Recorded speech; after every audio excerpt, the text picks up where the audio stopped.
Hey guys, it's Rachel from T-Hawk Studio here again today for another little quick tip, but I think I'm going to start calling this series T-Hawk's 2 Cents. It's a little cheeky, like me. So today what we're going to do is I'm going to show you how to do a bezel wire around a square stone. This is Scolecite, I think is what it's called. I've never worked with it before, so we'll learn together. I do roll my own bezel wire, and the reason I do that is because I like my bezels to be a little bit thicker than what you would find like on Rio or some of the other jewelry sites. So I roll my own bezel, that's why it's black. It's annealed, nice and soft.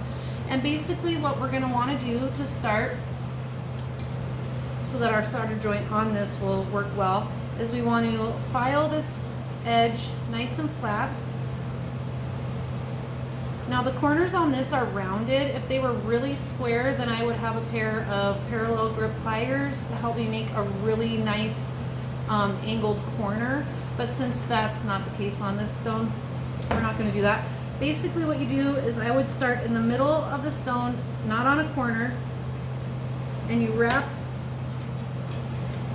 this guy, this bezel wire around to where it's nice and tight on the edges. You don't want wiggle room with your stones. So you wrap this little guy around, and once you have it nice and tight, you take your scribe, and what I do is I mark where that other edge is at so I know exactly where to cut it to make sure that this bezel wire is nice and tight. I use a pair of snips to cut on that line, and then I'm going to go ahead and file that side down as well to where it's nice and straight and both of the edges on this bezel wire meet up perfectly. And then I kind of futz with it a little bit. I kind of futz with it until the two pieces of the wire come together just like they're supposed to. So now we're at the solder bench, and basically what we need is our bezel, our flux, some solder, and other little tools that you'll need.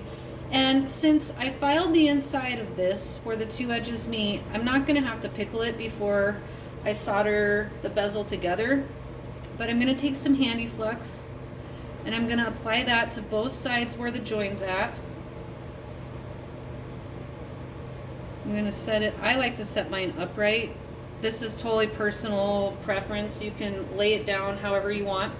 When I'm doing a solder joint like this, I grab one little snippet of solder and I put it on here. And I'm going to basically make what's called a papillion. It's a little tiny ball. The solder will ball up. And so I kind of heat my joint up, just make sure it doesn't want to flop over on me, get some of that flux dried. Then I heat up my snippet of solder until it turns into a little ball, and then I pick it up with my tweezers. I don't know if you guys can see that or not, but basically what I do is, it's gonna want to tip on me, I think, but I basically, see, if you have a papillion, that's not a big deal.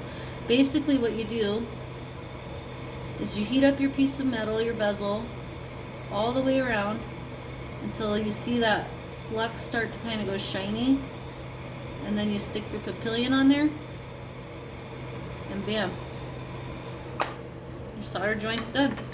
Once I get the bezel out of the pickle, what I like to do is I like to actually fit this dude onto my bezel or onto the stone, fit the bezel onto the stone, and then I take a pair of soft job pliers and I pretty much just run the soft jawed pliers along the edges to make sure that I have the nice shape of the stone, just to kind of finish that off. And then what I do is I take this over to my sanding station right here. I have all kinds of grits set up on my bench and taped down so that I don't have to hold it. And then I just, if you look, you can kind of start to see it evening out. You want your bezel to be incredibly flat on the bottom. That makes it easier to solder it to the back plate when you're ready for that step. So once you've got it completely flat on the bottom, you want to take a needle file You want to get all of those little burrs from sanding off of the edges. Now, since this is a square stone, the edges on the corners are a little bit lower than the rest of the stone. So it's sort of like a cushion cut, I guess you'd call it. I like to use a sanding disc, and basically what I'm going to do is knock those corner edges down a little bit with my flex shaft.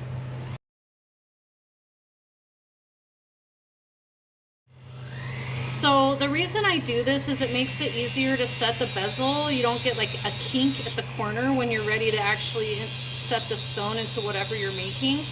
And also, if you're kind of new to this technique and you're not as confident, I would definitely maybe cover your stone in some painter's tape or something like that, just to like make sure that your hand doesn't slip and you don't end up catching your stone with the sander,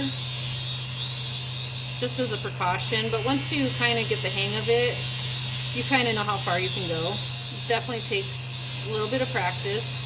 But once you have your edges on the corners sanded down, I like to smooth mine out. I don't like a really rough type transition. I kind of like taper them. But once you have that done, what you want to do is take your stone out, and then you want to file down